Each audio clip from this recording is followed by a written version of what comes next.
Ndërruar shikues, ashtu siç e dini, këtë cikël të emisioneve po vizitojmë një nga një komunat shqiptare. Pretendojmë që t'i përfshijmë gjitha komunat dërmuese shqiptare, duke pas parasysh që jemi edhe disa komuna më të vogla të cilat përfshihen në qytete më të mëdha, ashtu siç është edhe komuna e Tetovës, mirë po sot siç mund ta shihni, duhet të jem banor i komunës së Strugës, ku për përfitimet nga kjo komunë, të mirat e kësaj komune, atë që jo çdo komunë ka, flasim për liçenin e Strugës, do të na informon kryetari aktual, zotëri Mendi Qyra.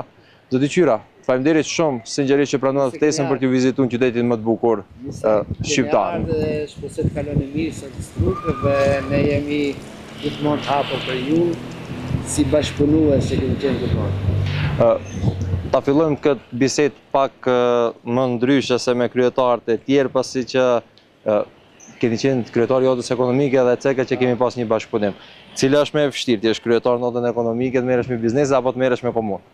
Sigurisht, kryetari i Odës Ekonomike ka qenë si profesioni im, i cilin e kam zhvilluar vitet të tëra dhe kisha shumë më lehtë dhe këtë bësh me një pjesë të biznesit, përgjithësi që edhe kategoria me të cilën ke të bësh të bashkëpunojsh është ndryshe. Këtu është shumë më ndryshe, shumë më vështirë, për arsye se ke të bësh me dy kategori të popullatës edhe të institucioneve, ku ke të bësh edhe me institucioneve dhe me popullatën, ku popullata ka vështirësi të ndryshme, nga vështirësitë më të thjeshta, për shembull plasja e një gypi apo për shembull edhe infrastruktura rrugore.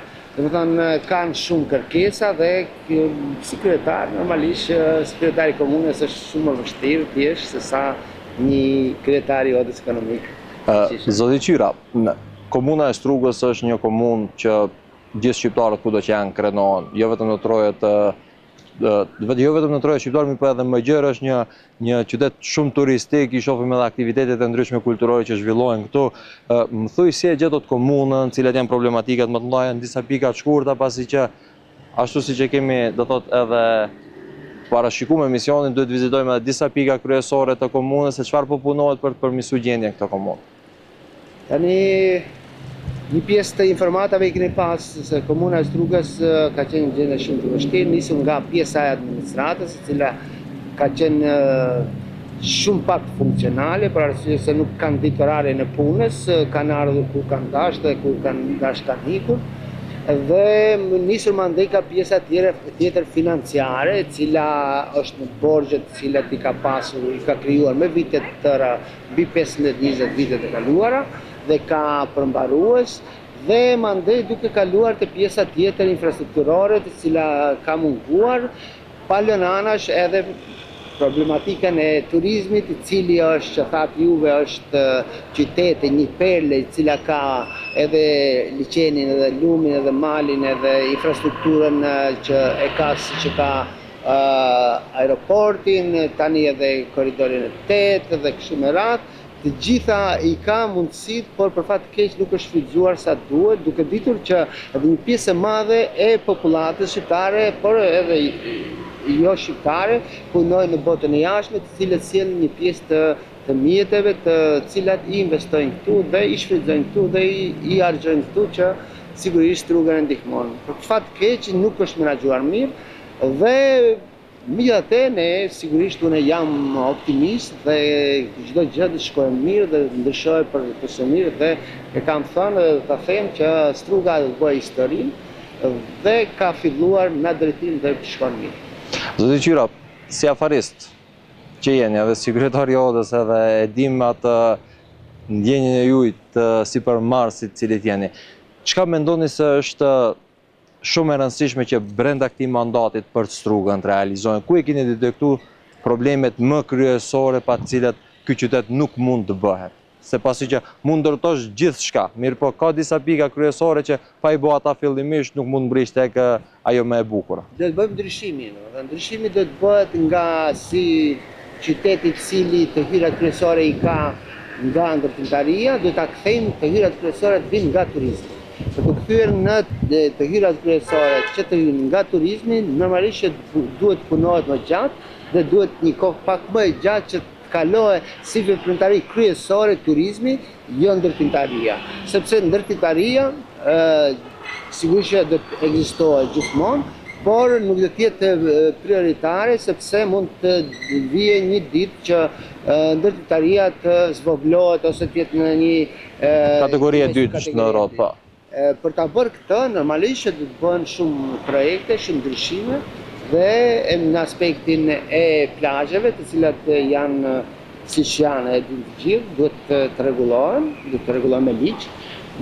Dhe normalisht menaxhohen mirë, mandej kemi të bëjmë me pjesën tjetër infrastrukturore, e cila është nuk është rregulluar sa duhet, për arsye se bën pengesën e lëvizjeve, aty hinë edhe parkingjet, të cilat ne kemi paraparë me parkingjet nëntaksore, të cilët i kam thënë që duhet të bëhen dy parkingje nëntaksore, të cilët janë të domosdoshme për turistët, por edhe për mërgatën tonë që vjen nga jashtë, ku gjatë verës 3 fishohet ose 4 fishohet lëvizja e qytetarëve dhe parkingjet janë të domosdoshme. Palon anash, mandej pjesën tjetër të ujësjelësit, të kanalizimit, deponisë, cila është një problem. Edhe me qenë të ndacak një problem tjetër në vete që... Qenë të ndacak të cilat posa kam ardhur, e kam marrë si projekt shumë të rëndësishëm, dhe për fat keq, kjo edhe se projekti është i gatshëm dhe mund zgjidhet problemi, po them 80-90%, se tani 100% edhe ndoshta nuk ka mundësi të zgjidhet. Por për fat keq në Këshillin Komunal nuk u votua kjo dhe mbet si punë që duhet vazhdohet, por unë jam optimist dhe ky problem do zgjidhet patjetër. Kryetar, pa humb kohë këtu, pasi që e dim që terreni do të na merr pak më shumë kohë, dua të vizitojmë disa projekte, ndoshta fillimisht ata që kanë bëjnë me infrastrukturën, çka po punohen në terren, pasi që mund të na shohin shikuesit tonë që po flasin për infrastrukturë, mirë po ndryshe është kur një kryetar e mbajmë për fjalë dhe shkojmë e shohim se është duke u punuar, po. Saktë. Ne kemi bërë me ardhen time kemi filluar disa projekte të cilat kanë qenë domosdoshme. Për shembull, kemi rregulluar definitivisht ndryshimin publik, i cili vitet të tjera ka qenë problematik. Ata e kemi zgjidhur. Kemi filluar me probleme të tjera, me pastërtinë, me gjelbrimin. Kemi mbjellë 1300 fidane të cilët na ka sjellë një donator nga Turqia, një shqiptar i Turqisë i cili punon këtu në Maqedoni, dhe kemi filluar me punë tjera sekondare me pastrimin e kanaleve, sepse Struga ka shumë është vend edhe moçalik, dhe këto i kemi bërë një pjesë më shumë mënyrë vullnetare, dhe ka filluar për fat të mirë në komunën e Strugës të gjithë shatrat në mënyrë vullnetare po pastrojnë shatrat, dhe normalisht që edhe komuna ndihmon nga pak me karburant apo me ndonjë makineri, dhe po pastrojnë deponitë e egra të cilat janë shumë problematike se gjatë verës për shkak të temperaturave dhe mund të shkaktojnë zjarre, të cilat kanë qenë vitet e kaluara shumë. Shpresoj këtë vit mos kemi. Jemi në gjendje mobile për këtë rast, sepse e dini sa janë me këto ndryshimet klimatike, sa janë të dëmshme dhe sa janë të mundshme. Disi po janë shumë atë pranisht për Por unë them projektet më të domosdoshme të cilat realizohen tani janë 6 projekte, të cilat kanë të bëjnë një projekt që ka të bëjë me ndrimin e gypave të azbestit, që besoj deri para vitit të ri të përmbyllet këtë vit. Mandej projekti tjetër një rruga turistike, e cila edhe ajo do të jetë 70-80% do të mbyllet këtë vit.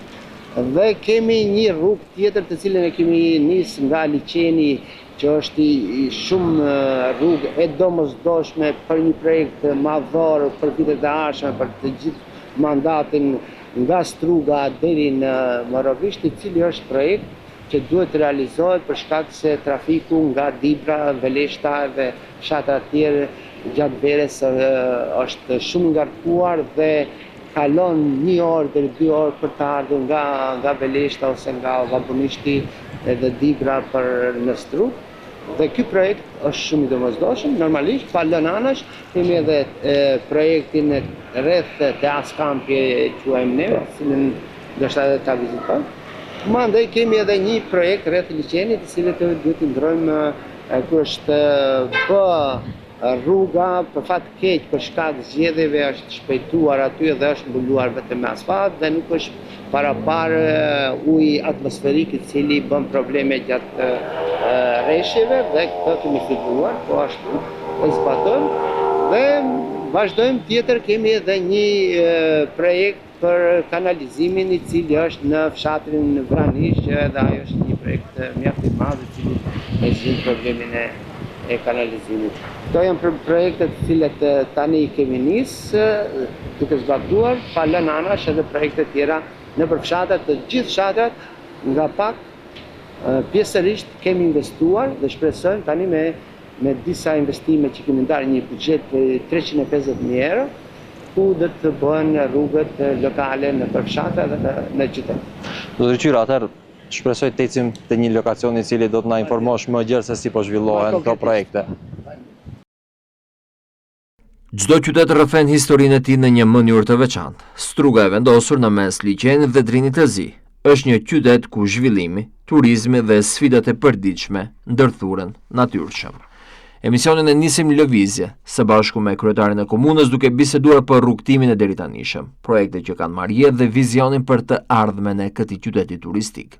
Kryetar, një pjesë të intervistës e realizojnë në makinë duke shkuar në vend ngjarje. Edhe ne jemi shumë të interesuar për atë që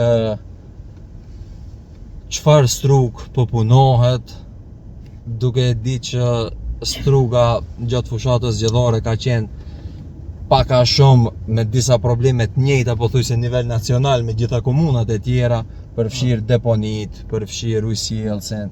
Mirë po, ajo që presin më shumë që të investojnë në strugë është për turizmin, edhe cekat dhe jo, që ta ktheni turizmi si burim kryesor të hyrave. Mirë po, turizmi pa infrastrukturë dur, kryetar, thuaj se është e pamundur. Sigurisht, të gjithë turistët kur vinë, pjesën që kërkojnë më së shumti, domethënë kanë pjesën e infrastrukturës, ku përfshihet aty parkingjet, cilat strugës kanë munguar dhe i mungojnë akoma. Dhe këtu parashiket që të kemi parkingje në taksoret, cilat po i përgatisim tani me planin e fizibilitetit, për arsye se duam që ti bëjmë në mënyrë private-publike dhe për ato duhet si bazë për të nisë një proces të tillë, duhet patjetër ajo pjesa e fizibilitetit i cili po përgatitet tani që vitin 2027 shpresojmë njërën nga parkingjet në taksore të fillojë dhe pikrisht ai është këtu afër me njerë pas rreth rrotullimit ku përfshin edhe që i vjet ka pjesë e liçenit do të jetë që do të jetë funksional për turizëm. Dhe do të jetë shumë i përshtatshme për qytetarët. Dhe normalisht pa harruar edhe këtë se qytetarët ose turistët edhe mërgata që punon në botën e jashtme përveç parkingjeve kërkon edhe gjelbrimin, kërkon pastërtinë, kërkon infrastrukturën të cilat mund të lëvizin sepse qytetarët e strugës pjesa dërmuese jeton në fshatra dhe për të kaluar nga fshati në qytet e kanë shumë problem pikrisht një pjesë 70 deri 75% fshatrave të cilët janë me popullat më të dendur është pikrisht te kjo rruga të cilët është folë dhe përfolur për të bërë një rrugë paralele me këtë që ekzistuese që vjen nga Dibra, Veleshta dhe Llambonishti për të ardhur në strugë, e cila rrugë po ngarkohet shumë dhe kemi marrë një ndër hapat kryesore dhe punojmë me intensitet te kjo rruga e cila ka filluar tani, ku është rreth liçenit, nga liçeni, për të dalë në pjesën tjetër të fshatrave atje. Kjo është rruga dhe ne mendojmë që përveç atë simbolikës të ndryshimit politik, është kjo rruga këtu në të majt dhe fillon këtu ku e kemi emëruar edhe si rruga e ndryshimit edhe në aspektin politik, por edhe në aspektin infrastrukturor që është shumë më rëndësi. Në aspektin infrastrukturor do ta kuptojnë shikuesi, mirë po në aspekt politik na e sqaro pak se pse është në aspekt politik rruga e ndryshimit. Po tani Kemi thënë të bëjmë ndryshime dhe një ndër premtimet kryesore që kanë bën fushat kanë bë pikërisht për këtë rrugë, e cila fillon tani që e shohim këtu. Vazhdon rruga, kalon te rruga kryesore, Do të sqarojmë pastaj kryetarëve që e kam një peng kështu me të pyet. Se çdo herë kur kemi qenë gjatë do thot bashkëpunimit me odën ekonomike, ku kemi pas ngjarje që keni organizu, disi sikur ty të ndjekin kundërshtimet kryetar. Keni kundërshtu qeveritë të ndryshme, keni kundërshtu, keni pas përplasje do të thot. Sigurisht. Tani edhe si kryetar komune pe keni disa përplasje, do të thot marr parasysh këshilli nuk ta voton një projekt, vetë dëshironi që ai projekt zgjidhet. Si mund t'ja dalësh kryetar me këta problematika të natyrës? Është interesant kur je pak edhe nganjëherë edhe kontroversë në disa projekte të cilat unë mendoj që jam i bindur që mund të realizohen si të tilla. Dhe në këtë rast kemi pasur probleme të cilat nuk janë votuar edhe nga koalicioni që parashifet vlen VMRO dhe unë si kryetar, por edhe nga opozita që për fat keq nuk di çka bën. Për arsye se në aspektin për 7-8 muaj sa jam unë këtu ka shumë investime dhe shumë projekte të cilat ato thirren se kanë qenë projekte të tyre. Dhe më thënë disa projekte, normalisht që projekte mund të ketë sa duhesh, por projektet janë ato që realizohen, sepse te kjo rruga kur jemi tani është rrugë e cila me plan urbanistik është nga vitet 65-70, kurse me projekt për të realizuar ka filluar nga viti 2007-2008 dhe nuk është realizuar. Unë sigurisht me ekipin tim kemi arritur që për 3 muaj të merrem vesh me qytetarët, që është problemi më i madh për shkak të tokës, ekspropriimit tokës, dhe kemi arrit këtë pjesë për 3 muaj edhe ta ekspropriojmë, por edhe ta asfaltojmë. Dhe për të vazhduar mandej për pjesën tjetër, që vazhdojmë bisedojmë me qytetarët, që ta ekspropriojmë e pjesën tjetër për të dalë te rruga kryesore, që kalon nga Podmolje në Qafthan, ku ka një rrethrotulim. Që shpresojmë vitin tjetër ta bëjmë edhe rrethrotulimin, edhe kjo rruga të dalë në atë rrugën kryesore për të shkarkuar atë rrugën që fola më herët, që është që vjen nga Dibra Veleshta, që të mundet të kalojnë pjesërisht të shkarkohet. Për të vazhduar mandej të dalim te një fshat ku paralelisht me rrugën kryesore dhe të shkarkohet një pjesë të fshatrave të kalojnë në këtë rrugë dhe një pjesë të fshatrave të kalojnë në rrugën tjetër. Ta vizitojmë për të na pa dhe shikuesit se për çka jemi duke folë që mos mendojnë se jemi duke folë për diçka që nuk po ekziston, por siç ne po e shohim dhe të informojmë nga afër se me çfarë po realizohet. Ne mund dalemi pak aty në rrethrotullin ku punohet rrethrotullimi dhe aty bëhet kryqëzimi i 2 rrugëve, domethënë që fola 2 projekte më herët, rruga turistike që vjen nga Eurohoteli dhe del në qendër të qytetit, dhe kjo rruga e cila kryqëzohet me rrugën turistike që bashkarisht dhe të bën një ndër bulevardet më të bukur të qytetit të Strugës.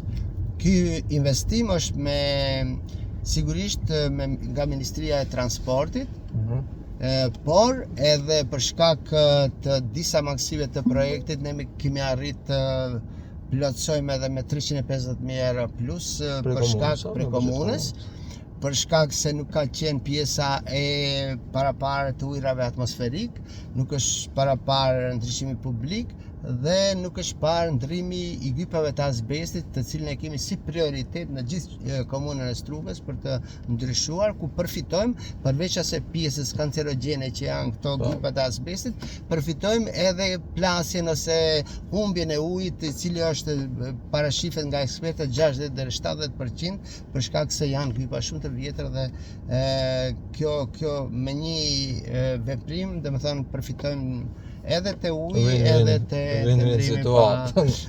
Kryetar, do dalim pak jashtë ti vizitojmë. Ndalesa jone e parë është një projekt infrastrukturor që synon të lehtësojë qarkullimin dhe të përmirësojë funksionalitetin urban të Strugës.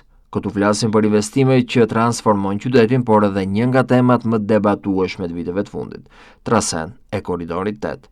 Sipas kryetarit komunës, kalimi i këtij korridori përmes Strugës është një proces i pashmangshëm, me ndikim të rëndësishëm në zhvillimin ekonomik dhe rajonal.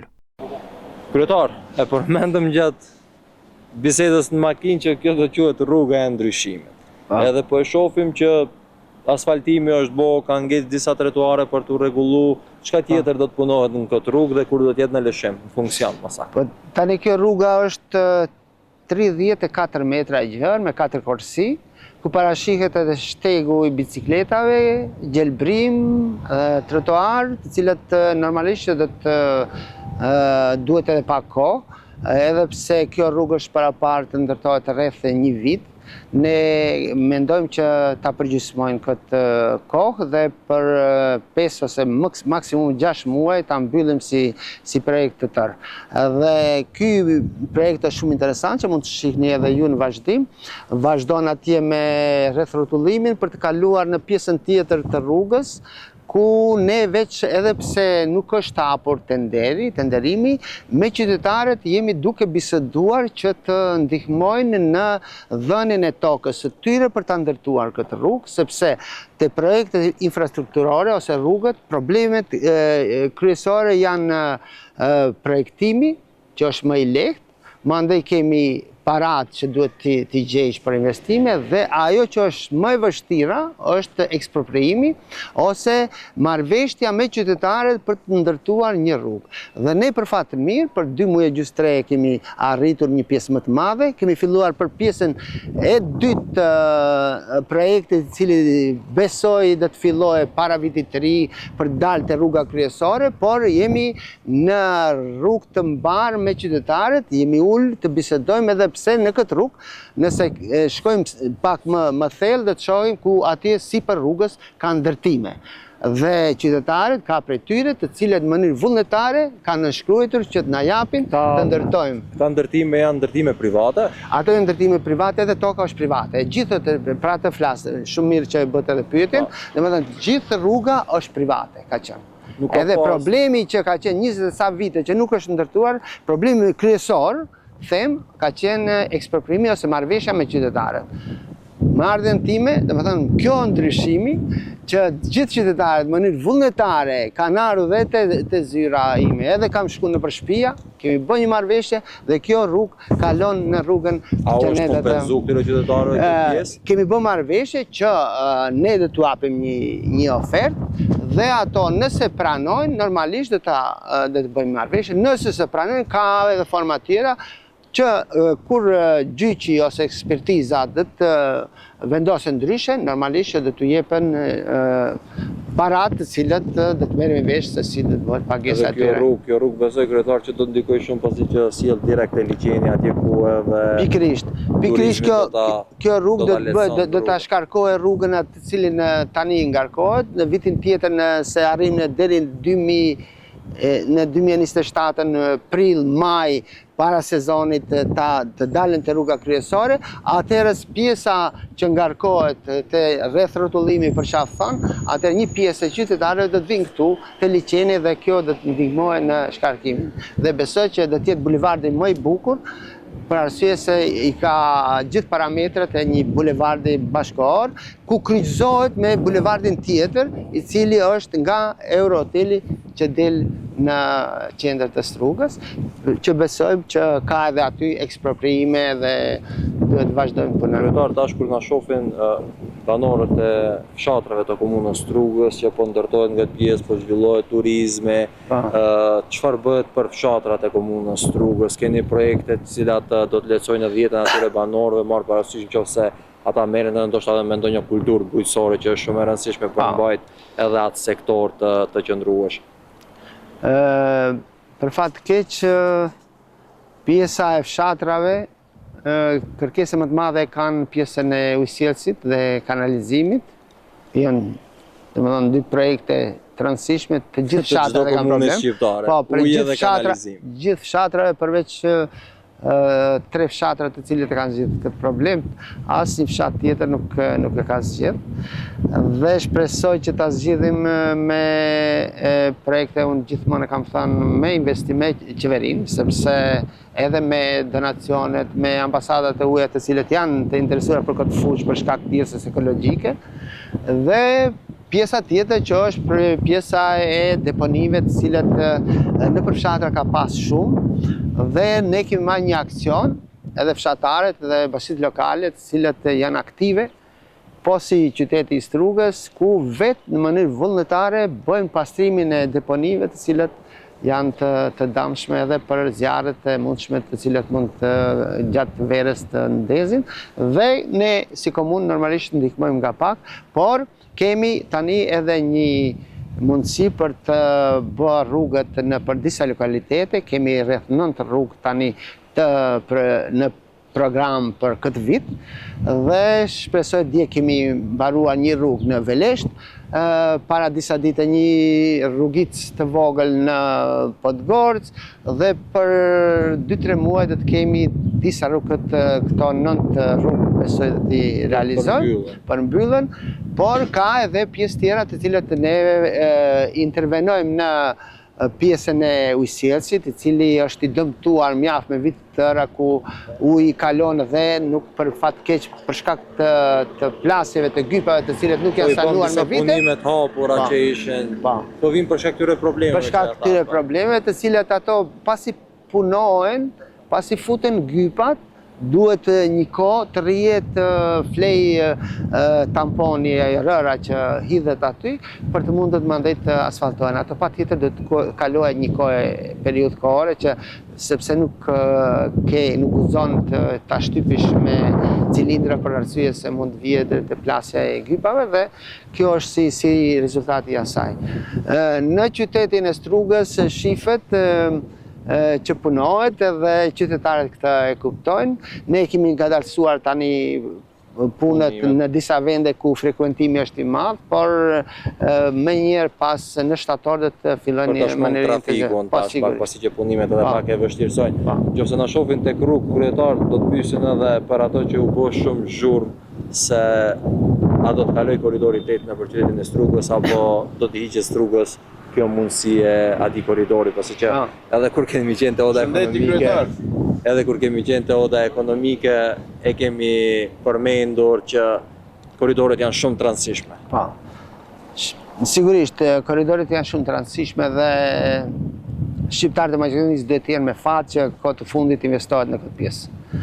Dhe një ndër ato është që besoj të jetë aset kombëtar, aset kombëtar jo vetëm për shqiptarët, të jetë edhe për gjithë Maqedoninë, që koridori 8 të përfundojë para shifet 2029, por edhe 30 po të mbyllet, është një ndër projektet më të rëndësishme në aspektin ekonomik, në aspektin e lëvizjeve të lirë, në aspektin e gjeostrategjik. Domethënë, është projekt i cili duhet të ndërtohet, patjetër biles është dashur të ndërtohet me vite të tëra kur është projekt 30 veçar që është dashur të realizohet dhe është hap si temë. Jo kalon koridori 8 në Strugë, jo s'kalon.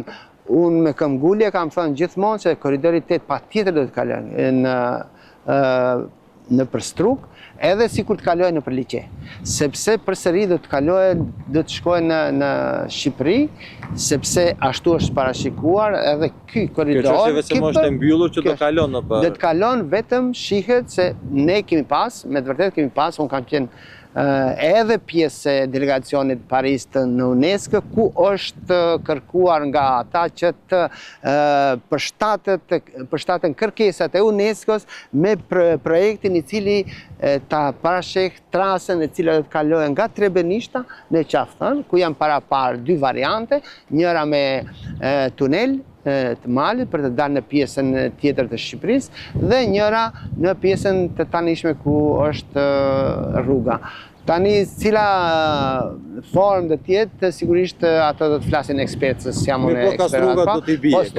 Po Struga nuk ka mundësi sepse për fatmirën edhe në pjesën fizike që jemi ngjitur me Shqipërinë, s'ka ku kalon, ana shkalohet dhe e kam thënë edhe atëherë bile sa herë u fol publikisht që kjo është i domosdoshme dhe i patjetërsueshëm. Ne kemi folë edhe me kryetarët e bashkive lokale të cilët koridori kalon, të gjithë janë pro dhe ne kemi si Struga dhe unë si kryetar kam bërë me shkresë deri te Ministria e Ekologjisë dhe Komisioni për UNESCO që ne qytetarët janë të disponuar që ky korridor të kalojë dhe kjo që na takon ne si kryetar komune dhe si komunë, normalisht që kemi marrë gjithë masat dhe jemi pro për shkak zhvillimit të turizmit që thamë, për ta rikthyer Strugën në turizëm i duhet edhe ky korridor për të rritë më shumë turizmin, për ta kthyer si veprimtari kryesore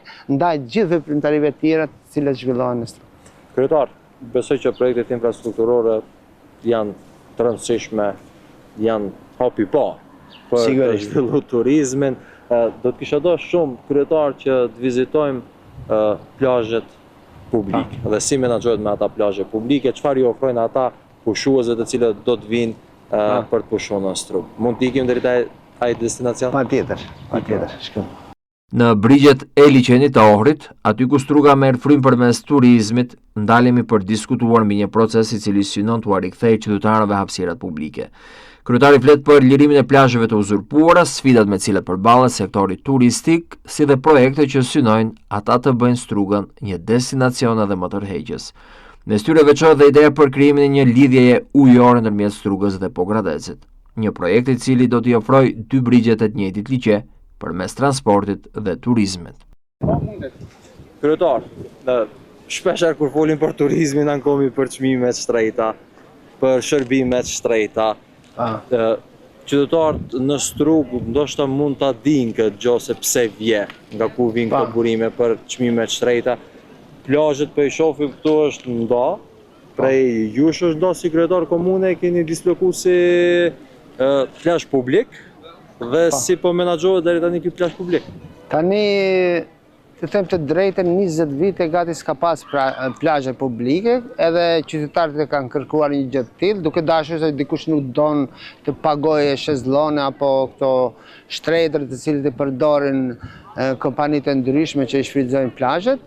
Dhe ne këtë vit kemi bërë 5 plazhe të tilla, jo që nuk mund të them të lëvdojmë se i mirëmbajmë në nivelin e dukur për arsye se këtë kemi bërë tani para 2 javë dhe me rëndësi kemi mundësuar qytetarëve të cilët nuk duan të paguajnë ose nuk kanë mundësi të paguajnë shtretër, kanë drejt të shfrytëzojnë. Sot ka më pak vizitorë sepse është më freskët, për ndryshe gjatë ditëve tjera ka qenë plotë për plotë edhe plazhe tjera publike të tilla. Ose shumica nuk ishte një ditë më herët kishim shumë një stuhi të madhe në Strugë. Ashtu ishte edhe koha jo e përshtatshme, por sot me rëndësi është që qytetarët kanë mundësi 5 vende të tilla, një në plazhin e meshkujve e quajmë këta, dhe në plazhin e femrave atje, dhe kemi edhe 3 plazhe tjera, një në fshat dhe 2 plazhe tjera janë anash të cilat mund të shfrytëzojnë qytetarët pa dhënë edhe asnjë metelik për të rrezitur.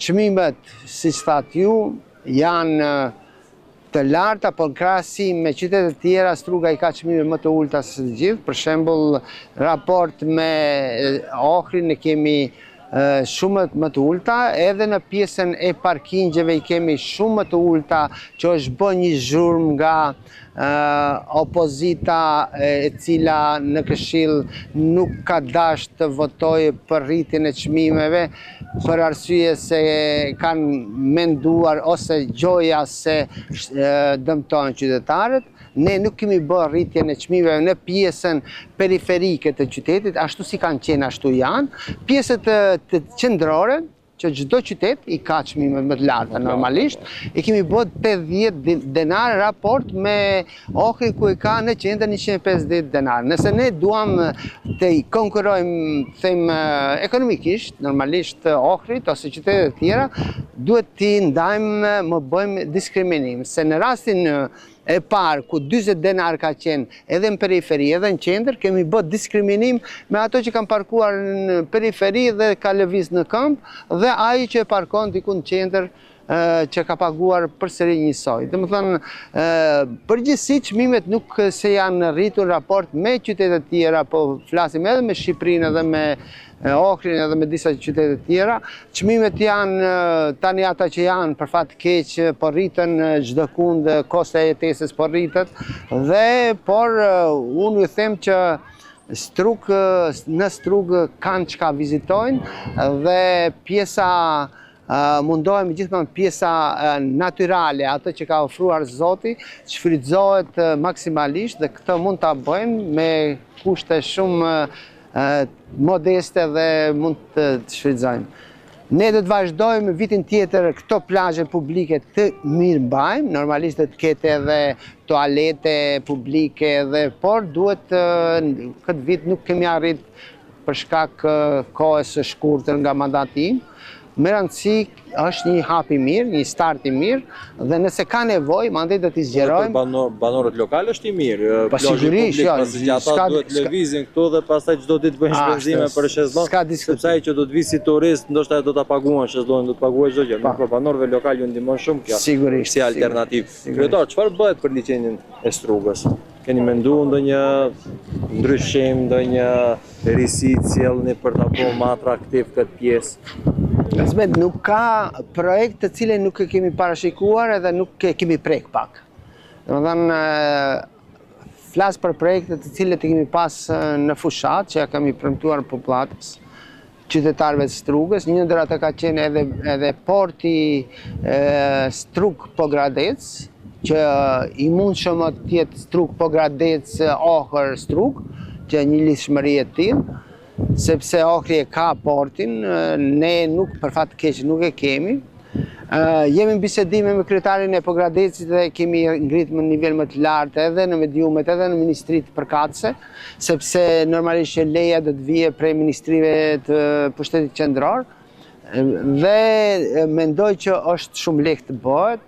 Vendet perëndimit këtë situatë, ndërkufitaret dy shteteve apo tre shteteve që kanë i shfrytëzojnë maksimalisht, duhet ta bëjmë edhe ne atë. Besoj që do të kemi ka pas një projekt të tillë, ka pas dhe nuk është vënë në zbatim, ku janë dalë nga IPA fonde rreth 1,5 milion euro për dy anije ekologjike ku është dashur të marrë sa e kam njohurin një Pogradeci, një Struga që të lëvizin në pjesën e Strugës. Do të shërbej për transportin e qytetarëve? Po, sigurisht, tani është me rëndësi për transportin e qytetarëve, turistëve dhe qytetarëve vendas të cilët turistë vizitojnë dy vende njëkohësisht pasi që janë afër nëse bëhet transporti. Kjo është ato që folëm edhe më herët, domethënë për të bërë turizmi ajo që duhet të jetë, gjithë fushat nga pak. Dhe kjo lëvizje do të jetë një ndër mundësitë ku ne mund të propagojmë për turistët e huaj që të vinë të vizitojnë brenda ditës dy shtete.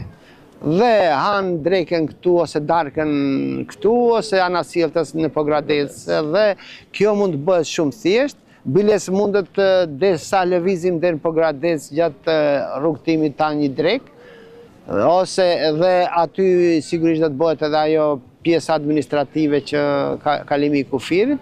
Është shumë e thjesht, por sigurisht që kërkohet edhe vullnet. Normalisht, ne do ta bëjmë si presion si dy komuna, por edhe komuna e Ohrit, jo që është kundër, edhe ata janë pro, një lëvizje të tillë.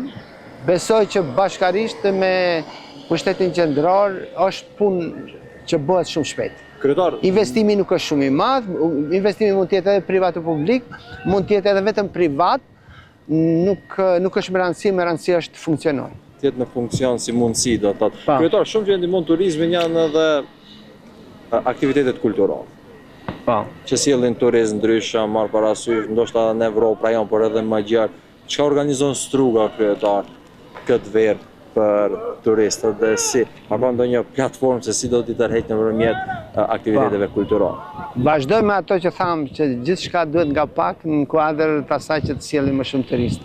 Domethënë kultura, aktivitetet kulturore janë të domosdoshme për qytetin e Strugës. Unë jam një ndër personat që kam dash kulturën gjithmonë dhe artin dhe kam investuar edhe më herët dhe tani për herë të parë në komunën e Strugës është trefishuar buxheti për kulturë, por përsëri nuk mjafton sa duhet.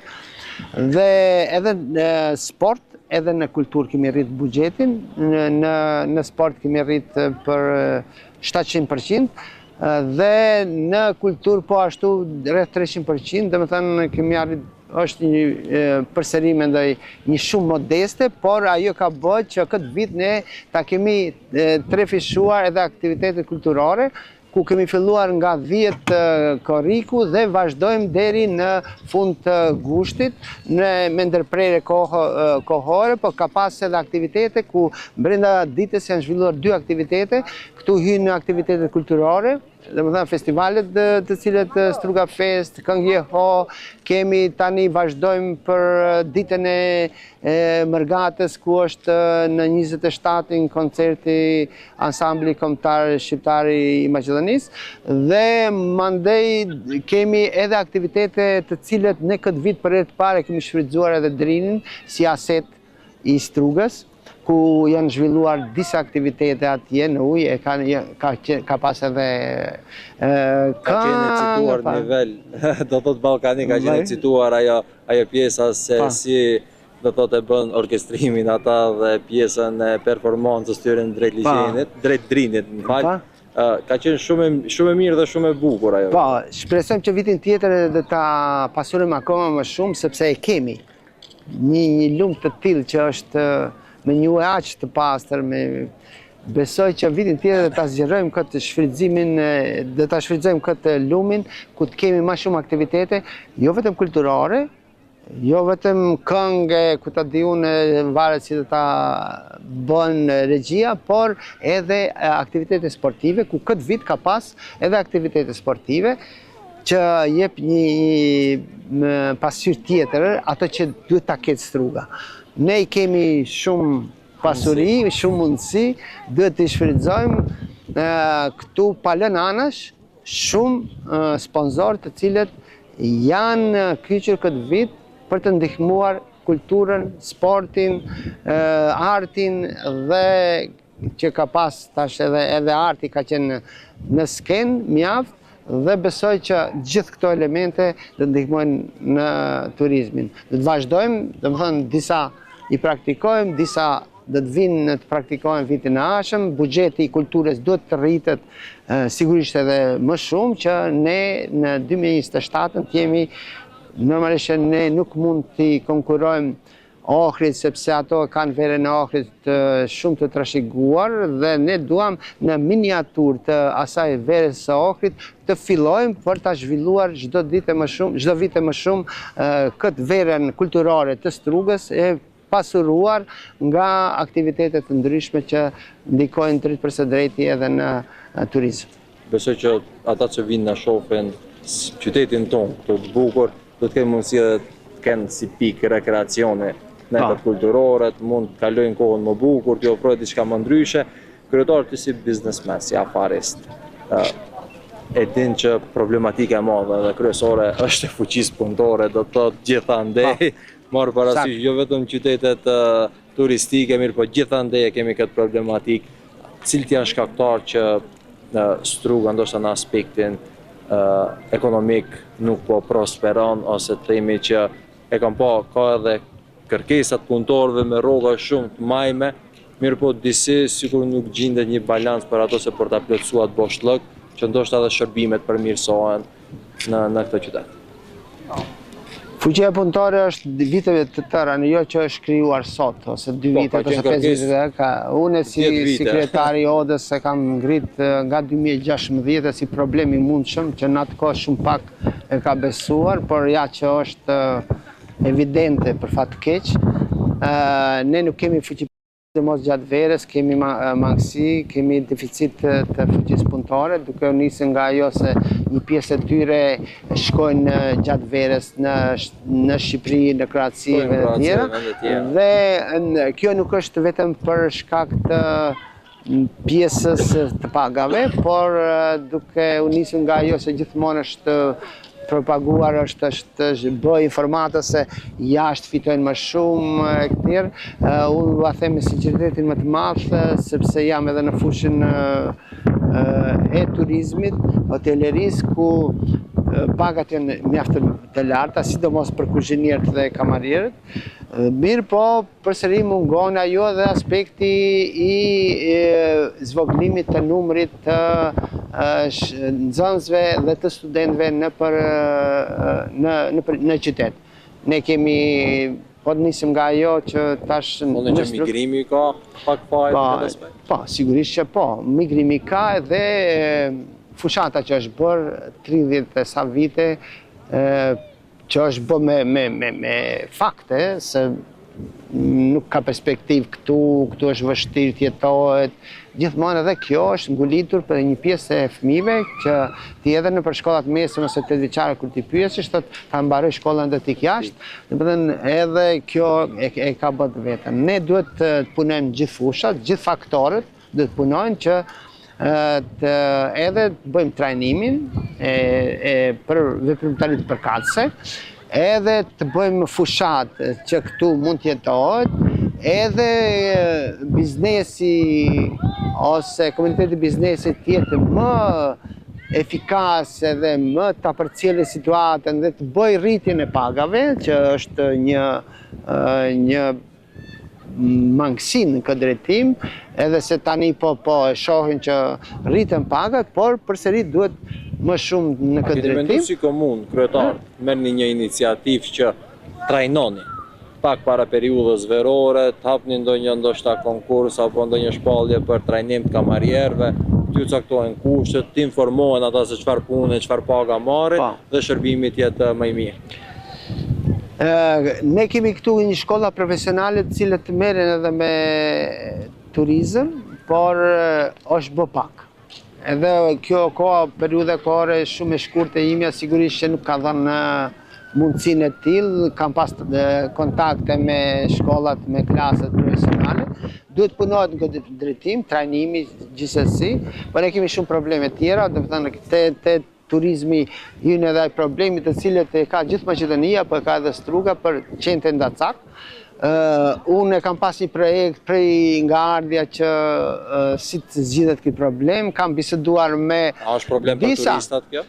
Po është, sigurisht që është, ato nga njerë disa turisti edhe kanë dëshirë të shohin, të kemi pra, po 100 tonë janë pak më agresiv se ato të perëndimit dhe jo gjithmonë janë të mirëseardhur. Dhe ne, për fat keq, një projekt i tillë i vetmi në region, i vetmi në Maqedoni, nuk votua nga një pjesë e këshilltarëve të Këshillit të Strugës. Këtu mund ta përmend opozitën Akin me listën e Merkos dhe Levica dhe SDS-it, të cilët nuk e votuan këtë iniciativë, këtë projekt ku Struga nuk riinvestote asnjëherë.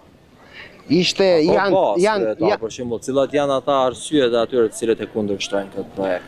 Tani jo gjithë kanë, jo gjithë, po sigurisht opozita nuk ka qef që të ketë sukses kryetari i komunës. Dhe kjo zgjidhje sigurisht i dëmton. Qytetarët janë qytetit Strugës, nuk janë ka qytetet tjera që të situohet e mira. Ata janë zgjedhë për interesat e qytetarëve. Qytetarët e dinë që çfarë problemi kanë me qendrën Dacak. Dhe ky mosvotim është në tumbesën ndërgjegjën e tyre.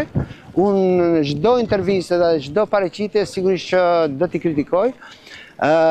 Dhe kjo formë do të marrë fund sigurisht, ka edhe formë tjetër, ka vetëm private, por unë desha të jetë në kontrollin e komunës që edhe ne gjatë vitit paguajmë rreth 70-80 mijë euro ose edhe më shumë mjete për pacientët të cilët që sulmohen dhe komuna ka obligim dëmshpërblim. Dhe një dëmshpërblim starton me 2.000 euro, duke përfshirë këtu edhe argjimet e avokatëve, e përmbaruesve. Nuk janë paguar më herë, kemi tani shumë pacientë. A kushton projekti më shumë se 70.000 euro, kryetar? Po, projekti kushton më shumë, por për investimi është i personave të cilët duhet të investojnë. Ka 3 persona që kanë ofruar një variant të tillë. Normalisht ata e dinë se tani do t'i marrin mjetet, Cili është propozimi, si do të bëhet zgjidhja e kësaj problematike? Çfarë forme do të kanë gjetë ata persona? Ato kanë gjetë forme që është një variant është që në për kafezet të futen qendër dhe të trajtohen në mënyrë bashkëkohore, një qendër me një hapësirë, me një infrastrukturë të përshtatshme optimale, edhe një pjesë tjetër njëri që na ka propozuar që na ofroi është një formë tjetër, domethënë ai hap në për disa zona duke i ndarë ato qendë sipas kategorive, cilët janë më të mëdhenj, më të vegjël edhe ku të diu nuk jam disa lokacione ndryshme do të vendosen. Po, dhe vendosen aty. Domethënë ka forma të tjera, ne do të shohim forma më të përshtatshme. Këtu ka qenë me bëllëk, ka edhe sigurisht lokacioni duhet të jetë pak më larg në zonë periferike ose në qytet. Sigurisht. Kretë parametrat, kretë atë vendosja e kësaj qendre dhe të nështrohet ligjit dhe të gjithë kërkesave që i kërkon ligji, sepse nuk mundemi do si do të ta bëjmë, sepse edhe ti trajtojmë në mënyrë njerëzore, në mënyrë humane, qendre dhe t'jenë atrakcion. Ne kemi bë kërkesë që ato t'jenë atrakcion dhe qytetarët kush donë edhe të adaptoj, por edhe të shkoj të vizitoj qendë atje, të shohë atje, normalisht edhe mbikëqyrja e komunës të ketë gjithmonë vëzhgim se si trajtohen ato. Pastërtia, trajtimi, vaksinimi, kastrimi, e gjithat këto dhe të mbikëqyre komuna dhe ja japim përsipër çdo problematike, çdo kafshim që do të ndodhe dhe ta marrë investuesi. Investuesi do të bëjë përgjegjësi. Dy nga investuesi që janë të interesuar e bëjnë më shumë në aspektin human për strugën. Sa për ta zgjidhur problemi. Dhe shpresoj që do të gjejmë një gjuhë përbashkët, fundja janë të gatshëm në mënyrë 100% në mënyrë private ta marrin ta zgjidhin atë problematikë. Kryetar, nuk do të shkojnë në Shkup pa ecë rrugës Lumit Drinit. Besoj që atje pak a shumë të informohemi, pak, që më thash edhe në fillim, do të bëhem banor i Strugës dhe çdo problematike Strugës të më tangon. Atje të flasim pak edhe për çështjet e arsimit, çështjet e shëndetësisë, çka po bëhet për komunën e Strugës. Ka vende ku natyra nuk shërben vetëm si peizazh, por edhe si kujtesë në një qytet që jeton përmes njerëzve të tij. Në brigjet e Drinit të Zi, aty ku uji nis rrugtimin e tij dhe qyteti fiton një qetësi të veçantë, ndalemi për të folur për temat të cilat prekin çdo familje: arsimin, shëndetësinë dhe sfidën e deponive të egra. Janë çështje që nuk kanë jehonën e rrjedhës së lumit, por që ndikojnë po aq thellë në cilësinë e jetës. Mes kësaj panorame që i ka dhënë identitet Strugës ndër breza, mbyllim një rrugtim që dëshmon se zhvillimi nuk matet vetëm me projekte të reja, por edhe me kujdesin për njeriun, hapësirën publike dhe trashëgimin që u lëm brezave që vinë. Jemi te Drini i Zi, te kjo ura këto e famshme që çdo herë që kemi pas ekskursione si fëmijë nëpër shkolla fillore dhe të mesme kemi ardhur dhe mendzi kemi prit që të kalojmë një ditë paktën ose një orë jemi dhe ta shijojmë këtë ujë këtu dhe këtë bukuri që edhe është më i pastër taj, sepse kur kemi qenë ne ka qenë shumë me alga, ka qenë edhe shumë pak më i rrezikshëm, mirë po është përmisu pak kjo pjesë. Turistat vazhdojnë ulën këtë pjesë. Ajo pjesa që e cekëm më herët atje, performancat që u bën këtu ishte një mrekulli, po, perl ishte për tu pa. Mirë po, ne do ta shfrytëzojmë lumin këtu, do shta edhe pak për sinonim të asaj se si rjedh ke lum, si për rjedhen edhe punët në komunë Strugës, marrë parasysh i diskutuam shumë çështje, flasim pak për shëndetësinë dhe arsimin, në çfarë niveli janë dhe çfarë po punohet. Uji rjedh pastër, siç rrjedhin pastër edhe në komunën e Strugës, punët, sepse edhe kjo pastërtia, kemi thënë që ne patjetër do të luftojmë korrupsionin. Synojmë të korrupsioni zero, duke dhënë gjithmonë mundësi qytetarëve që projektet apo dokumentat i marrin në mënyrë më të shpejtë mundshëm, që mos vijë deri te korrupsioni, që është prolongimi i dokumentacionit atje, jepën mundësi që të vijë edhe te korrupsioni.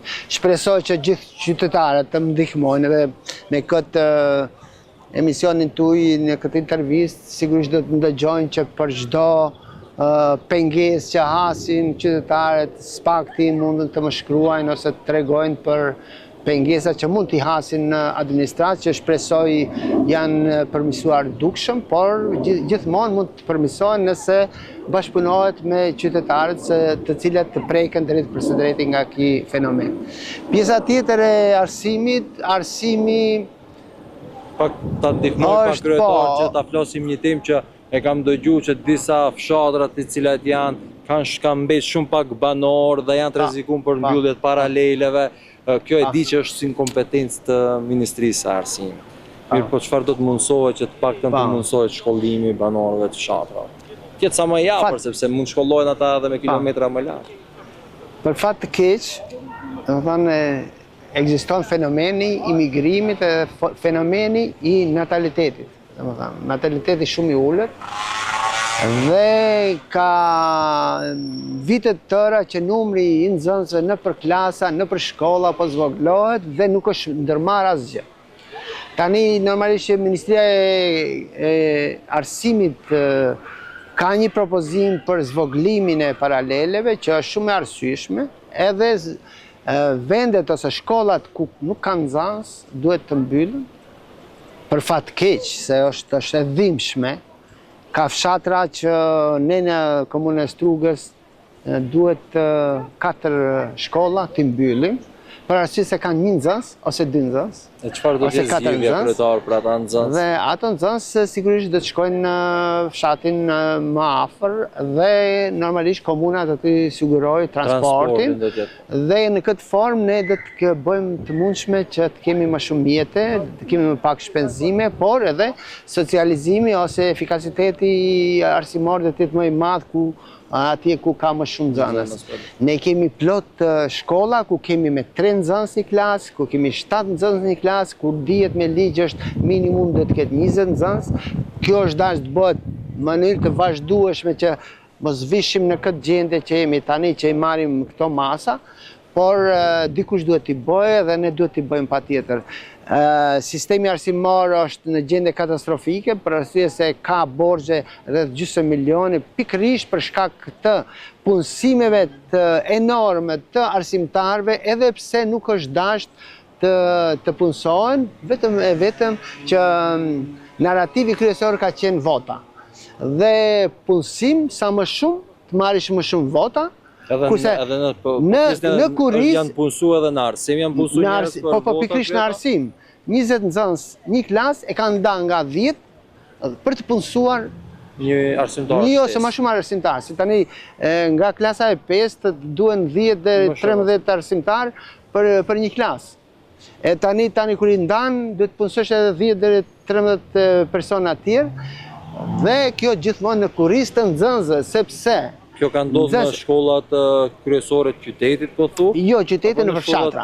Në fshatra, sepse qyteti ka më shumë nxënës, se ka migrim nga fshatrat dhe është shkolla më e madhe, 8 vjeçaria është këtu 1300, dhe aty është i standarduar numri, ku kemi edhe 25 edhe 30 nxënës me një klasë, kurse në përfshatra kemi edhe 5 nxënës edhe 3 nxënës. Dhe kjo është, domethënë, ndikon negativisht edhe në cilësinë e arsimit, por edhe në aspektin financiar, sepse një klasë na kushton 1 milion te klasat e ulta, klasat e larta 1,5 milion denar për çdo vit.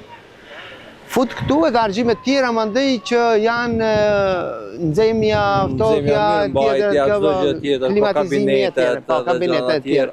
Dhe kjo e ka bërë që duhet tani të ndërmerren disa masa, normalisht në mënyrë permanente, nuk do t'i lëmë arsimtarët e cilët janë edhe adekuate, edhe me vendime, do t'u gjejmë vende, domethënë nuk ka asnjë largim, çfarë do qoftë ai, domethënë ato gjithë me vendime do të mbesin, edhe arsimtarët të cilët janë adekuat të mbesin, normalisht ato që nuk janë adekuat, që unë kam qenë dhe më herët, pa më parasysh prej cilës kategori vinë, prej cilës parti politike vinë, nëse nuk është adekuat, te arsimet e shëndetësia kryetar nuk do të preken në bazë partijake, pasi që nuk mund t'ja mohosh dikujt vetit apo aftësitë personale në atë fushë vetëm se i përket një libreze tjetër partijake, edhe qyteti i Strugës ku flasim pak kjo sfera arsimit, i ka shumë artista. Po. A subvencionohen kryetarë nxënësat, a subvencionohen artistat, çka ju bën komuna këtyre personave të cilët janë pak më dallum? Ne në fund vitit sigurisht do t'i klasifikojmë disa nxënës të cilët janë të suksesshëm, do të kenë edhe një shpërblime. Shpresojmë që tani do të kemi vitin tjetër të kemi edhe disa bursa për nxënësit edhe për studentë, por sidomos për nxënësit edhe artistët. Normalisht pjesën e artistëve këtu kemi ne ndajmë buxhetin për kulturë ku do të jenë edhe për artistët. Ne kemi përveç asaj kemi shumë poet në Strugë dhe kemi klubin e poetëve dhe në atë drejtim duam ta zhvillojmë librit lexohet më shumë, ka është po një klub, dhe të mundojmë që ai klub të rritet sa më shumë, që nxënësit të shfrytëzojnë bibliotekat, asa janë të furnizuara me libra. A kanë aktivitete kështu për t'i kyç, për t'i stimuluar nxënësat që të orientohen drejt leximit? Po, ka aktivitete drejt për së drejtë, ajo shoqata të shkon në çdo shkollë ku mban leximet poezive të ndryshme dhe normalisht kjo punë nuk bëhet vetëm se bën vetë kryetari. Këtu do të futet edhe pjesa sektori arsimit, por edhe pjesë shoqata qeveritare të cilët kanë dëshirë të zhvillohet kjo fushë. Arsimi e thash si është, ne kemi probleme edhe me shëndetësi, e cila nuk është në kompetencën e komunës, e dini, por është në kompetencën të ngrejë zërin për të përmirësuar. I kemi në gjendje katastrofike spitalet, nuk është kompetencën drejt për së drejtë, por kemi folë me Ministrinë e Shëndetësisë që s'pakti edhe Spitali i Strugës të futet në programin e 2027 që ne jemi për të filluar ta bë si objekt të ri, por në fundja edhe një kompromis mundohet të rikonstruohet që është në gjendje shumë të vështirë. Kemi bë disa donacione, tani kishim një donacion për aparaturat atje, pajisje të ndryshme, dhe të vazhdojmë të kërkojmë ndihmat, unë kur kam qenë edhe jashtë në Gjermani edhe në vendet tjera, kam bë kërkesën me bashkiakët atje që jam taku që të ndihmojnë. Këtu kemi arrit disa pajisje të sjellin për këtë spitalin, por kemi arrit edhe të sjellim pajisje për zjarfiksit të cilët tani dhe së shpejti dhe të arrin pajisje që na sjellin nga Gjermania, ka Berlini, një dhe me thënë institucioni i zjarfiksve atje dhe na sjellë pajisje të bollshme për zjarfikset të cilët e kanë mjaft probleme, ka që në këtë periudhë. Verës mund t'jetë problem. Jo rastisht e kemi zgjedhë këtë rrugë pasi mund gjoj ndoshta edhe e qëllimshme, pastërtia në qytet kryetar. Unë nuk dua të flasë, tani të flasë për pastërtinë, qytetarët dhe ta shohin vetë, ju mund të pyetni vetë qytetarët që kur kaloj, pa prezencën tuaj, sa ta mbaroj me juve do t'i pyesim edhe qytetarët. Dhe besoj që është nivelin e duhur, kemi një ndryshim të atashëm të ndërmarrja e pastrimit komunalja quhet, dhe kemi pas edhe pajisje nga Ministria e Ekologjisë dhe ambasadave ndryshme të cilët ne jemi pajisur me makineri shumë bashkëkohore dhe treja tani, dhe besoj që qytetarët e ndihin këtë dhe normalisht duhet bëhet akoma më shumë në pjesën e gjelbrimit, me lulet, me gjelbrim, po, sigurisht që gjelbrimi gjithmonë mungon. Gjelbrim duhet gjithmonë të mbjellim, ne do të mbjellim akoma shumë përveç atë në 1300 PM që na dhuruan, kemi edhe një donacion tjetër në shtator, nëse jo edhe nëpërmjet investimeve tjera, sponsorëve tjerë, të cilët për çdo vit kemi s'pakti ka 5000 drunj të cilët janë të domosdoshëm për qytetin e Strugës. E pash premtimet e çdo kandidati që ka qenë pretendent kryetar për qytetin e Strugës, çdo kush e ka premtuar diçka për deponit. pasi që është problematikë në vete kjo. Cila është zgjidhja kryetare? E keni menduar si do zgjidhet kjo problematikë me deponitë? Kandidatët i këtë dëgju që e zgjidhin problemin e deponisë, unë i kam thënë edhe atëherë që problemi i deponisë nuk e zgjedh kryetari i komunës vetë. Kryetari i komunës mund ta ngrejë si alarm dhe këtë e kemi ngritur si alarm. Jemi në bisedime me ambasadën suedeze, ka një projekt i cili ka bë përbashkimin e 19 komunave dhe si region dhe kjo deponia parashihet që të ndërpritet vitin e ardhshëm, shpresoj që s'pakti mbeturinat mos hidhen aty dhe mbeturinat ti dërgojmë në Novaci, ku është përcaktuar lokacioni, dihet më vendi. Kryetari i këtij këshilli është kryetari i Novacit, i cili e ka pranuar si till kjo deponi. Pas saj mandej bëhet një konkurs ku do të marrin pjesë kompaninë ndërkombëtare jo të vendit, të cilët, sepse në vend tek ne nuk ka të tilla, të cilët hapin fabrikën ku bëhet djegja e aty në mbetjeve ku prodhohet edhe gaz edhe energji elektrike. Përveç riciklimit, do të thënë do të bëhet djegja, sepse përveç që ne këtu do të fillojmë me ndarjen dhe një pjesë të tyre të materieve të forta dhe pjesës biologjike, do t'i dërgojmë atje që mos kemi argjime në transport.